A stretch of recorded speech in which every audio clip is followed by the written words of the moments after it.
Hey guys, subscribe for daily content. And if you're shopping for gear, make sure you check out the description for the newest items at some of the very best online retailers. There's also links for some of the items that I personally recommend. Thanks!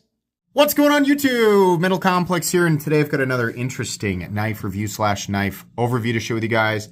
This is the Vosteed Bellamy, or Bellamy. I'm not really sure exactly how to pronounce it. I'm going to let you guys look at the word right there, and there you go. I'm going to link it right down below so that you guys can check it out if you want to. It definitely is available right now. It does help my channel when you use my links, but that's entirely up to you. Thanks so much to Vosteed for sending this in for me to take a look at. Thanks to my patrons for supporting me, and please make sure to follow me on Instagram at metal_complex. Let's go ahead and get a measurement. Overall length is coming in at just shy of 8 inches, about 7.85 inches overall. Blade length is 3.5 inches. Cutting edge is about 3 1/4. Let's go ahead and do some size comparisons up against the Ontario Rat Model 1 and the Ontario Rat Model 2. It is a full-size knife, slightly more slender profile than the Rat 1. Not quite as long, but definitely longer than the Rat 2. How about up against the Demco 80-20.5? How about up against the Benchmade Bug Out? Up against the Spyderco Para 3, and I think that'll do it. How is the action? So Vosteed knives are made in China. Many of you guys have been telling me to review their stuff for a while, and I'm glad you did. They definitely bring some nice quality to the table. The detent on this is tuned properly for both the flipper and the front flipper. I kind of like that this is just jimping that just slowly rounds over. It kind of lets you put your fingers where you want, whether it's up a little bit higher or maybe it's down a little bit lower to get exactly the right leverage for your hand. The fuller is also accessible and can be used to do the reverse flick. I think the detent is tuned, to allow for a satisfying deployment no matter what you prefer. So that's good. I like it. Everything feels nice and clicky and crisp in exactly the way that it should, in my opinion. Let's go ahead. Oh, and by the way, the access to the lock bar is beautiful. There's plenty of access to the lock bar and no double clutch either. You can definitely turn and wiggle the blade down into the closed position. So that's nice. Carry profile, thickness up against the Spyderco Para 3. It is honestly about exactly the same. Length and height up against the PM2 and Para 3. This guy is maybe it's a little bit longer than the Spyderco Para 3 this way, but in terms of height, it's definitely cleared by the hump. Nowhere near the same size as the PM2. So it shouldn't be that big of a deal in the pocket. For materials, we are looking at micarta, and then we do have nested and milled out steel liners. So that's nice. And then we have a 154 cm blade, and we'll go ahead and do a measurement of blade stock thickness here real quick so you guys can see kind of what we're looking at there. I think probably 120. That would be my guess. Oh, no, 116, probably 115 thousandths, it would be my guess if we're going, full on accurate. I don't know that my calipers are perfectly accurate. Weight, we are looking at 2.89, 2.86 ounces, which is fantastic. Really, really good ratios on this guy. And then your balance is coming in, yeah, definitely right there where you're going to put your index finger right when you're holding onto the knife. So it does feel very balanced, and it absolutely does. I'm kind of surprised, honestly, that it came in under 3 ounces, but that's excellent. Okay, let's go ahead and do a hardware check. I'm going to get out my tools. As per usual, my tools are very inexpensive and very recommendable. You can find them right down in the section of my description that talks about the tools I use on this channel. I am almost certain we're looking at a T8 pivot. Yes, and then for the body screw over here, this is also T8. Same with that one under there. Then we have some T6 pocket clip screws, and likely, unless this is just lipped, one more screw perhaps holding in this standoff here. It wouldn't surprise me if that's just a lipped standoff and there's no screw holding it in, which is fine. In either case, this is minimal hardware and should be very, very easy to take apart, so that's great. Let's go ahead and move into the meat and potatoes here. This is a straightforward knife. They're not doing anything brand new here. This is certainly far from a reinvention of the wheel. It is a simple liner lock, but it's done well. Every part of this knife is done well. And what I like, probably the biggest personality factor here is the texturing on the micarta. They're just like ridges that are sort of arched, and it works really well. You are not going to drop this knife. I mean, even if it gets wet, these are pronounced enough that you're going to be able to get traction on these things even in a slippery environment, right? With or without gloves. Ergonomically, it feels pretty good. And that pocket clip, look at that. Look how shallow the bill is. That's wonderful. I love this pocket clip. It is not a hot spot, at least not for me. The parts that I'm feeling the most, aside from the texturing, are just kind of some of these corners right here. They're knocked down. They're just not like, fully rounded off, but it's okay. Honestly, ergonomics on this are pretty darn good. I think most people are going to have a good experience with it. You could put your index finger up here and choke up a little bit. You do need to be cognizant and not run it into the sharpened portion of the blade, but this is flat enough and comfortable enough that you could use it as a choke up position and it'll do all right. The blade is a clip point style blade with a fuller that runs out towards into the swedge actually, and it looks good. We have a satin finish on this one. There might be some out there with different finishes, but this one's a satin finish. We have a flat that carries out maybe 60% the length of the blade, and everything's satin finish. There's no two-tone or anything. It says Vosteed right here, and then on the other side it says Bellamy, which I don't know why companies feel like they have to print the name of the knife on the knife. Unless the name of the knife is the brand, right? Like Hinderer. Then again, there's different models of Hinderer, right? But I wouldn't want XM18 on my Hinderer, right? I think it's okay to put the name of the company on the knife, right? And then the steel. But outside of that, I don't think it really needs anything else. So it's there. It's not really hurting anything, but it's there. The knife is ground very, very well, and honestly, it gets pretty darn thin down here. Despite not having a ton of room to drop, it does get nice and thin. Definitely a pokey tip.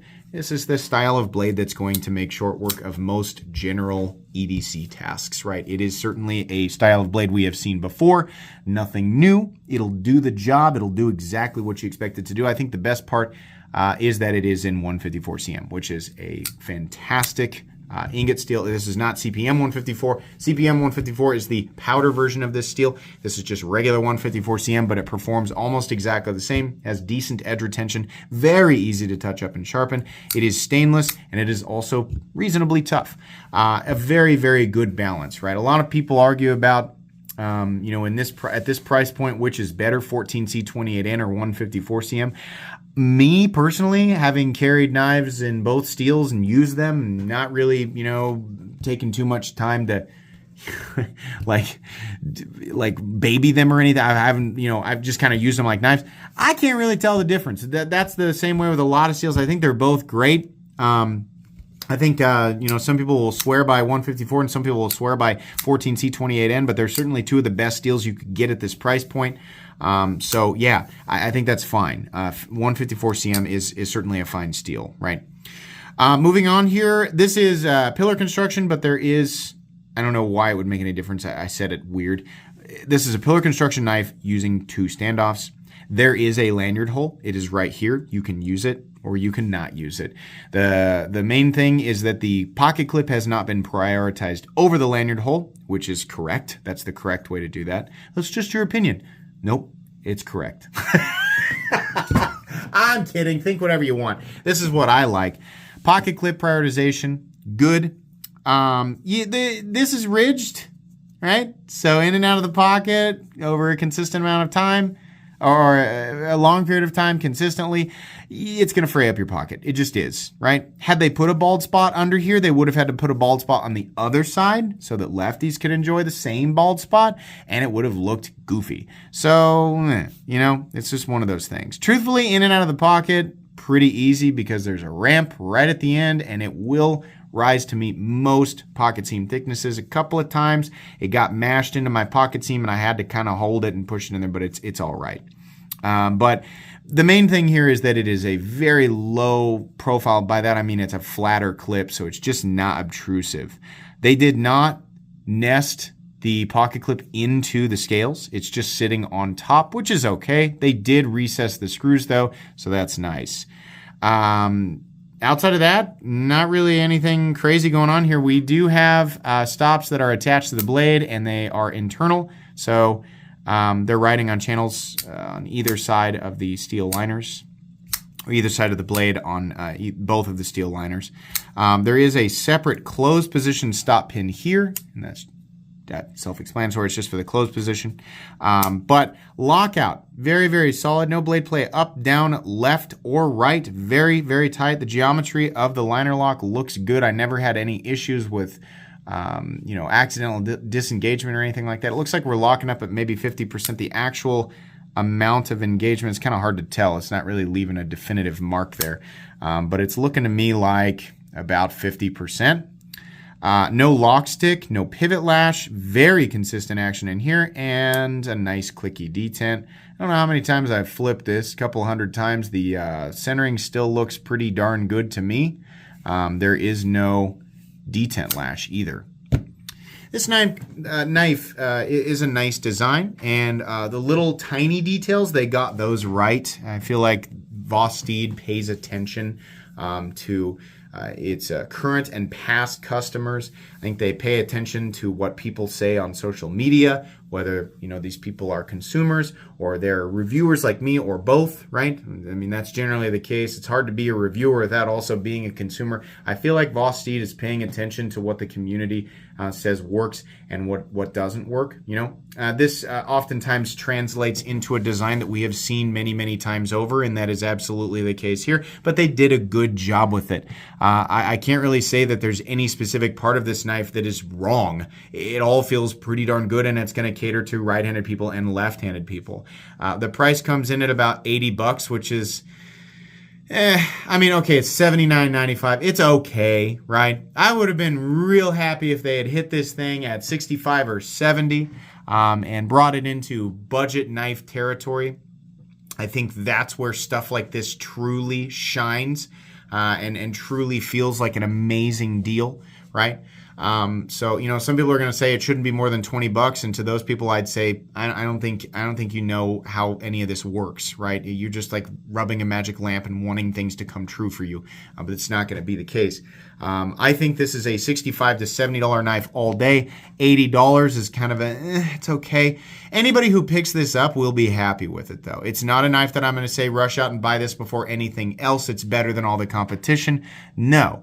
In fact, it will blend in with a nearly countless number of other knives that are, very competitive, right? There are definitely other knives out there bringing the same or more to the table for a little bit less. But if you like how this looks, you will definitely be happy with it. It is a good knife. It's not cheap enough to put in my cheap knives I like playlist, and it's not an amazing enough deal for me to say definitely I recommend this over everything else, but it's good enough. If you like it, go for it. It's a good knife. I don't really have a lot of bad things. I don't really have anything bad to say about it. The price is just kind of So that's pretty much it. That's really all I have to say. Short review. Please make sure to follow me on Instagram at metal_complex. If you enjoyed this video, leave a like. If you'd like to check out my other content, I do, of course, have lots of videos of knives that are either expensive or inexpensive that I do or don't like, so check those out. And if you enjoy all my content, go ahead and click on that Metal Complex logo right there and subscribe, because there's definitely more coming. Thanks again for watching, everybody, and have a great day.